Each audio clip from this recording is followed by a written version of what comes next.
Hello friends, welcome back to another video. Today I'm going to be doing a Q&A just really quick because I feel like we haven't sat down and really talked to each other for a while.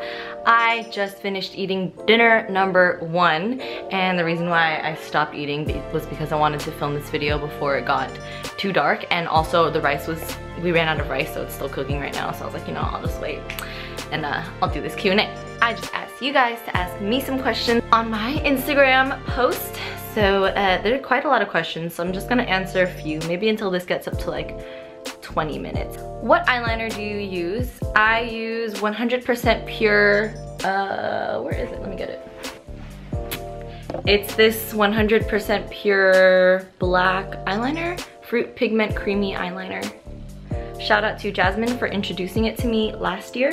Update on skin routine. Yes, I am using a new skin product line. Not that Osea, which is the old skin product line I was using, doesn't work, because it definitely does. I just like trying out new things, and I will talk about that in another video. Do you have trouble letting go of items, clothes, jewelry? If so, how do you deal with it? It's not that I emotionally have a problem with letting go of them, it's just that I see it and I'm like, I know I'm gonna use it in the future, what do I do with it now? But mostly I don't have a problem getting rid of things. I just think about it and I'm like, have I touched this in the last year? Will I touch it in the next 6 months? No? Okay, I need to get rid of this. Or does this item bring me joy? And if it doesn't, then I just get rid of it. Is it taking up space, and is that frustrating me more than it is helping me out with its use? If it's taking up more space, frustrating me more, then obviously I'm gonna get rid of it. Just ask yourself, could it be put to better use? I mean, am I disrespecting my items by leaving them in the corner and not letting them live a life? Like, I'd like to think of it like Andy's toys from Toy Story. They were just sitting there and they didn't really have anything to do. Like, could my items bring joy to someone else instead of sitting here frustrating me because I feel like I need to get rid of them? And so by asking myself those questions, usually I'm more capable of getting rid of them. When you get down, what kind of stuff do you do to pick yourself back up? Does it usually take a while for you to get back to a good mindset, or does it happen fairly quickly? Sometimes I just wait it out. Like, I just go through my day and let it play out. If I'm feeling like, if it's a shitty day, then I just let that shitty mood happen, because I used to just try to change that emotion right away, like it wasn't a good thing. But all emotions are good. If you're happy, that's good. If you're sad, that's also good. It just means that you're being human. And so I let myself be sad because I used to not let myself be sad, and then it would manifest through a more unhealthy way. I don't stay there for too long, because in my mind I feel like if I'm sad for more than a day, I literally feel like I'm trying really hard to be sad, because I'm usually over it after a while. Once I recognize that I'm sad, or once I recognize that I'm just feeling bad for myself, or I feel shitty, or I just don't feel good, that normally starts to just lift naturally by itself. And then I journal, I talk about it, or I just go hang out with friends, or I go outside on a walk. And I realize that there's so many other things to be worrying about, and there's so many more good things that I could be doing with this time, and it doesn't help me to have that emotional poison. And so, I don't know, I just address it, and by addressing it itself and letting it happen and saying, hey anger, it's okay, you could be mad, just be mad for a little bit. Why are you mad? Let's talk about it. What do we want to do about it? That's when it starts to lift and feel a little better. I don't know if that answered your question, but it's just my take on it. Also, my hair's doing this crazy flippy thing. It's what happens when I tie my hair up. How intermittent fasting was good and bad, and what do you think about full day fast once a week and the rest day eating normally? I liked intermittent fasting, it was really good. Sometimes I still do it because I don't get hungry in the morning, but if I'm hungry in the morning, then I will eat.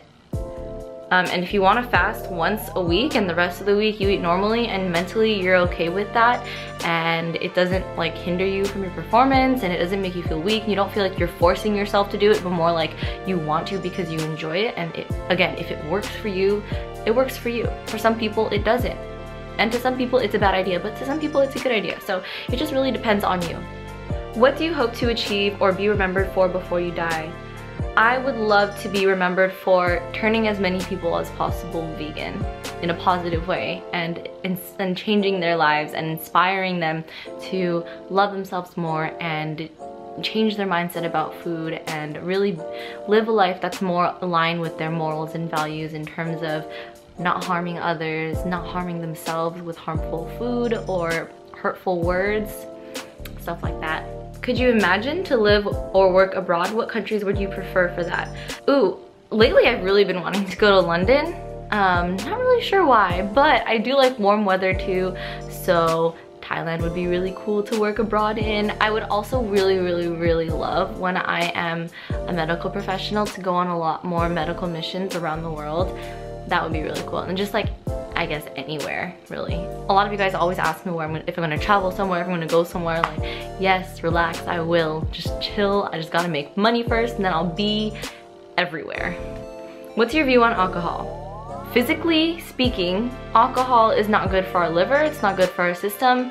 I think if you're gonna have a glass of wine a couple times a week, I think that's fine, especially if it's a social thing. If you're using it to cope and like get away from your emotions and your problems, that's when it becomes unhealthy. Or if you just drink more than 2 servings of alcohol a day, I think that's way too much. What are your plans after school? Will you go straight into medical school or take a year or 2 off? I have to take a couple years, actually I have to take at least a year off because I still need to take a prerequisite class for med school and I have to study and take my MCAT, so maybe 1 or 2 years off. Any new book recommendations? Currently, I'm reading The Voice of Knowledge, which I have shown you guys in my last favorites video. It's taking me forever because I just don't have time to like sit down and read the entire thing in one sitting. But I'm also listening to Sapiens on Audible. I've been listening to it at my internship while I'm doing a bunch of busy work because I started off watching a lot of YouTube videos, but then I ran out of YouTube videos to watch and I was like, you know what, I have this audiobook on Audible, which by the way, you could get a free book on Audible, free 30-day trial along with a free book like I just said, with the link in the description below. And if you decide for some reason not to have that membership anymore, you could cancel it and you could still keep your book. But anyway, I've been listening to this book called Sapiens and it's basically all about anthropology and it goes deep to the roots, like why we do the things we do, why we have segregation today, and he takes us all the way back to the anthropology of it and the tribal instincts of our people from hundreds of thousands of years, or you know, why do we write? What is writing?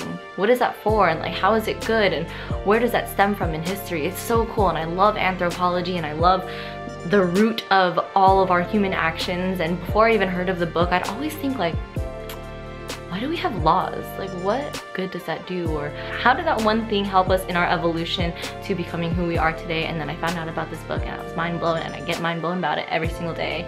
He also talks about money, which is really cool. Like 90% of the money in this world is on electronic devices. Like, it's not even real. Crazy, right? Okay, anyway. Why did you cut your hair? I've been wanting to cut my hair for a very long time actually. I thought the short hair would be a nice cute change, and I'm all about drastic change. I'm a very polarized person, like it's either long or short. I just do a lot of like extreme things, and so my hair was pretty long and I was like, you know, I want to cut it, but I want to be able to put it to good use. So I decided to grow my hair out to be really long, and then I donated it to Locks of Love. And I double checked, they don't sell their wigs to people. They use the hair that they can and make wigs for cancer patients. And then the hair that they can't use, so like the gray hair or like bleached hair or whatever, they sell it to whoever will take it. So they don't sell their wigs. Just letting you guys know that. At least that's what I've researched. So why did I cut my hair? I just wanted a change, honestly. And my hair hasn't been short in a couple years, so I thought, you know what? Might as well. What's your favorite brand of vegan cheese? I'm not a big fan of vegan cheese, to be honest with you. I like the homemade, you know, potato cheese or cashew nacho cheese, but I don't go out of my way all the time to buy Daiya or Kite Hill or Miyoko's, but I do really like Kite Hill and Miyoko's. Chow cheese is also really good, but even before I was vegan, I never really liked cheese to begin with, so yeah. Also, how can I be as pretty as you? You can't be as pretty as me. Like, I know she was kidding, but you can't be as pretty as me, and no one can be as pretty as you. Only you can be as pretty as you. Only you can be as skilled as you. Only you can be as smart as you, because we are all unique individuals. Just letting you guys know that. Opinion on pets. Would you get a cat or dog and feed them meat? I know that dogs can survive on a vegan diet, but cats can't. I think I love animals, but I'm not sure how I would handle that. I really want a cat so bad, and I know that as soon as I get my own place, I will be adopting a cat. I will be feeding it vegan. I've read up a little bit on it, but not too much. High Carb Hannah, I don't know if you guys know her or not, but you probably should if you're watching this video. She has a couple cats and she feeds them completely vegan, and the reason being is because the cat food on the market is just not good. Like, it's just crappy, I guess. So the vegan cat food that she has all the essential amino acids that cats need. Same for dogs. Like, if I get a dog, my own dog, and I own it, it's gonna be vegan. Are you thinking about getting any other piercings? I'm kind of over the piercing stage. I think this is good. I think my nose piercing is good. Like, we good. Do you ever want to publish your own cookbook? That's not really something that is in my plans. I don't really consider myself a chef. I love to cook, but I don't really recipe develop that much. I'm dipping my toes into it and I think it's fun, but I don't think I will publish a cookbook. That being said, anything could change, so 20 years from now you guys could go back to this video and be like, hey, you published a cookbook. You're wrong. What are your tips for getting lean, lifting weights, but not getting bulky? Just eat a whole foods plant-based diet and lift weights, lift heavy weights. You're not gonna get bulky. Trust me. Trust me, because that's something I've been trying to do, eating a whole foods plant-based diet, and I still have not gotten there. One day, guys. Just gotta eat more peanut butter, I guess. Where do you work? I don't work. Currently, I intern as a dietetics student for a school district here in Southern California. More and more school districts are getting dietitians on board. I think this is the 7th year that this school district, or the school districts in my area in particular, have been having registered dietitians come and take over the nutrition process, because there have been new legislations and policies about kids requiring a certain amount of whole grains and fruits and vegetables and lower sodium and lower saturated fat and more nutrients in their daily meals. And so the government has been needing the experts on nutrition, which are dietitians, to come in and intervene and, you know, fix the school menus and stuff. So that's where I'm interning, and I'm just basically doing intern work, like paperwork, fixing nutrition information on labels and guides, and designing making graphic design templates for like the school calendars. Sorry, the camera cut off, but basically I just interned at a school district. Whatever happened to you and that guy with dreads? We broke up. How long do you work out per day? I work out about an hour a day. Do you journal? Yes. What are your favorite essential oils and why? I, at the moment, love lemongrass because it smells so good, and I've always loved lavender. It's super calming. Peppermint, I love putting in my diffuser because when it goes off, it just smells like winter time. It's getting really hot in here. You guys, it's been super hot in Southern California and muggy and humid, and I feel like I have not stopped sweating all day, and I'm flapping my wings right now because my armpits are sweaty. But let's just do a couple more. How do you get into lifting? I'm solid with my gym routine, but I'm scared of getting started to lift weights when the weight area is guy dominated. I actually started with Naturally Stephanie's Train Mean, Get Lean or something guide. It was one of her first training guides. It's really helpful for beginners.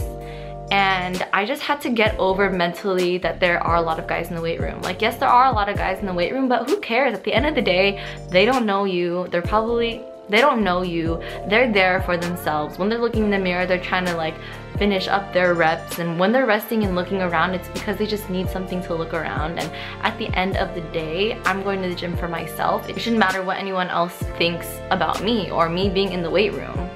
Like, just because I'm a girl doesn't mean that I don't have the right to be in a weight room. And you can draw inspiration from not only me, but a lot of other women who are taking charge in the weight room, and they're lifting weights and they're showing people up. And there is nothing wrong with wanting to be healthy and wanting to be stronger all the time. Everybody has a right to be there, and they have a right, and they're entitled to their own opinion, but their opinion really doesn't change anything that you do. It's just you holding yourself back. So let go of that fear, lift weights, and eat plants. Do you think veganism can cure depression and eating disorders? No, I don't think so.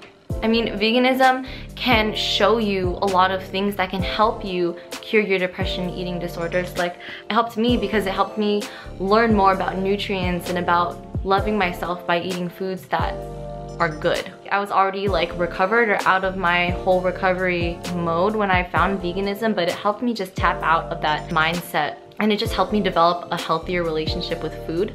But veganism itself isn't the cure-all for eating disorders, and it's not the cure-all for mental disorders and depression as well, because you really have to be motivated to do it. You can go vegan, but you can still be depressed at the same time.